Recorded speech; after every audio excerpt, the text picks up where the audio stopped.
According to Edgar Dale, the cone is the visual analogy, and like all analogies, it does not bear an exact and detailed relationship to complex elements it represents. The cone of experience, first introduced in Dale's 1946 book, Audiovisual Methods in Teaching, designed to show the progression of learning experiences from the concrete to the abstract. Dale's cone of experience is a model that incorporates several theories related to instructional design and learning processes.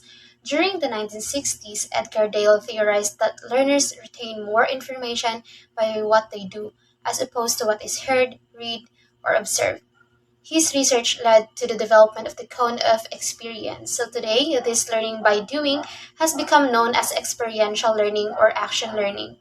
The cone is diagrammed and explained in the next sections. There are two types of verbal symbols. The written words, it is more abstract, spoken words less abstract. Verbal symbols or text, absolute abstraction. We can't get much further away from reality than reading about it on paper or screen. Verbal symbols bear no resemblance to the objects or ideas they stand for. Nevertheless, they can readily convey an endless range of subject matter terminology, concepts, principles, formulas, and other knowledge. Okay, Mr. Bautista, please stand up and tell us what is the standard format of this scientific notation. Visual symbols, charts, graphs, maps, or etc. Graphics substitute for literal reality to recognize patterns and relationships in numeric data. Most of our brains prefer the visual interpretability of bars, lines, and scatter plots. Of course, visual symbolism isn't just for numbers. Flowcharts convert stages of operation into basic shapes and arrows, or charts do the same for what people do and who they report to. Diagrams and schematics reduce the assembly, operation, and repair of concrete objects into simple illustration free of unnecessary detail. Parts of the earth, maps, events from the past, timelines, just about any reality we need to explain clearly can be easier to understand with visual symbolism. In visual symbols no longer involves reproducing real situations. Chalkboard and overhead projector, the most widely used media, help students to see an idea, events, or process. Okay, as you can see in these images, you can see the difference between the precision and accuracy. So let's elaborate it by using the Venn diagram to compare and contrast. Now, on recordings, radio, and still pictures, it can often be understood by those who cannot read. We know that there are illiterate people, meaning there are people who cannot read and write. But in terms of audio recordings, radios, and such imageries, they can interpret and comprehend what it is being talked about and what the image is addressing. And so, the reason behind this is because of the experience they have. Next is, it is helpful to the students who cannot deal with the motion or pace of a real event or television. We know that there are students who cannot really deal with the chaos of school and such events, and so they depend on video recordings and any forms of summarization about the event so that they can still keep up or catch up on what really happened on that event.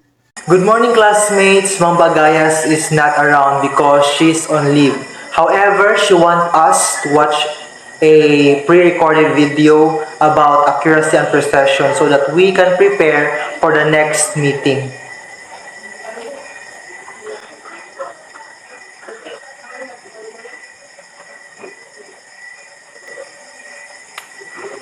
And by the way, if you want to watch it again, Ma'am already sent the link in our G classroom.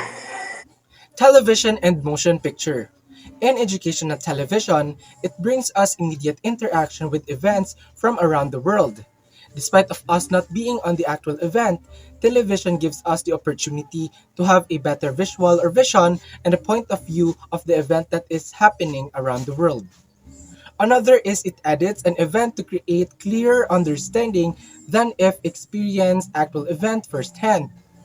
Television is a medium where people can address issues and awareness. For instance, a sector of the government creates a video of a phenomenon such as earthquake about what will happen during earthquake and what are we going to do when it is already occurring. With that, it will give us the insight on what are the things we are going to do in terms of that phenomenon. And in motion pictures, it can omit unnecessary and unimportant material. Used to slow down fast process, viewing, seeing, and hearing experience. Can recreate events with a simplistic drama that even slower student can grasp. Okay, but before we go deeper with our topic, I want you all to watch this video and after I will ask what you have learned. Okay?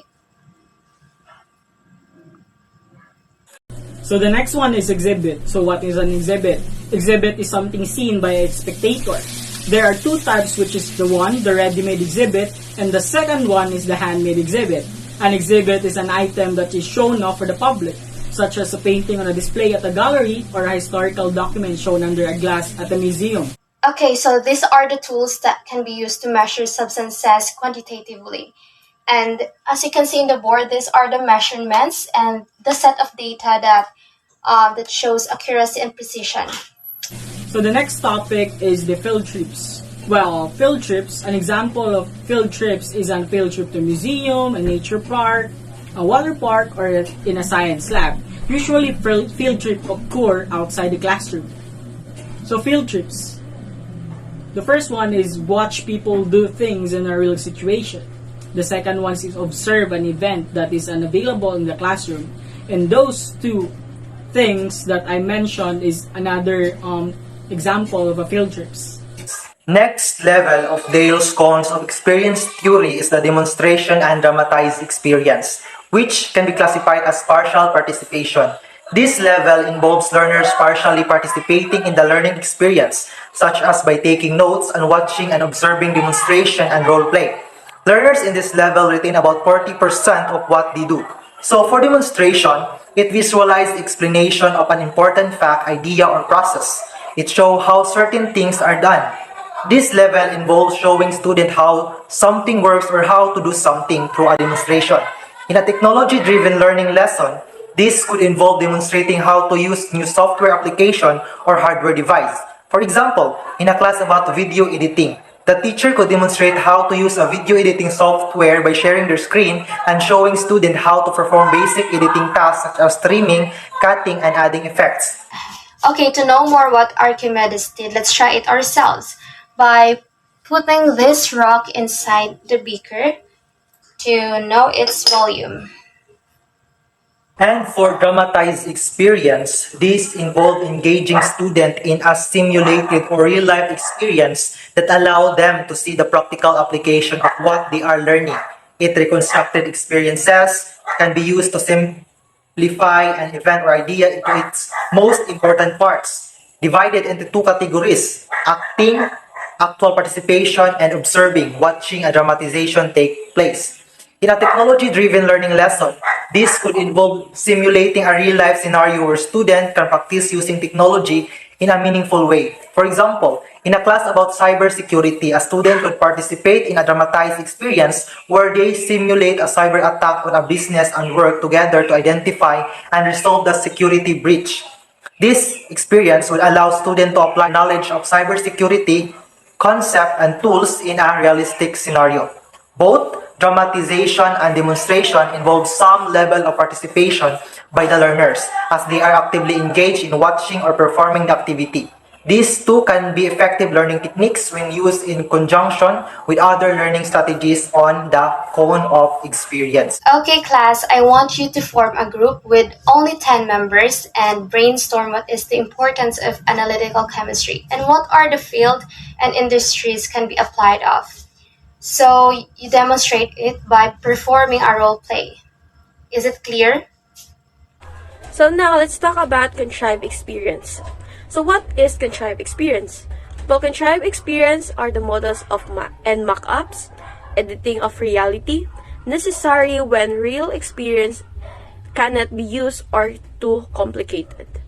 So at this level, teachers use representative models and mock-ups to provide an experience that is close to reality as possible. This can make the concept easier to grasp. After all, some realities are far too complex to take it all at once. As such, contrived experience are imitation that sometimes teach better than the realities they imitate. And also, this very practical and make the learning experience more accessible.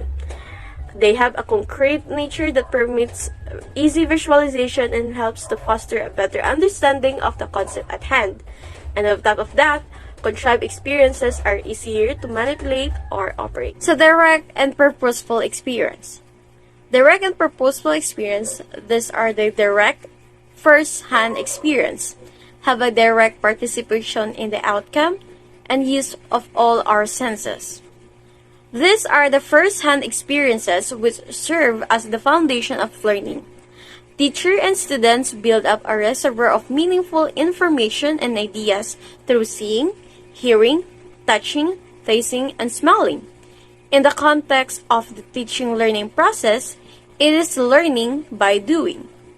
Based on the example picture, the teacher teaches young students by storytelling and with the use of visual aids. This could develop their imagination while learning. In the other picture, the teacher allows students to help and enhance volunteerism for them to learn on their own experiences.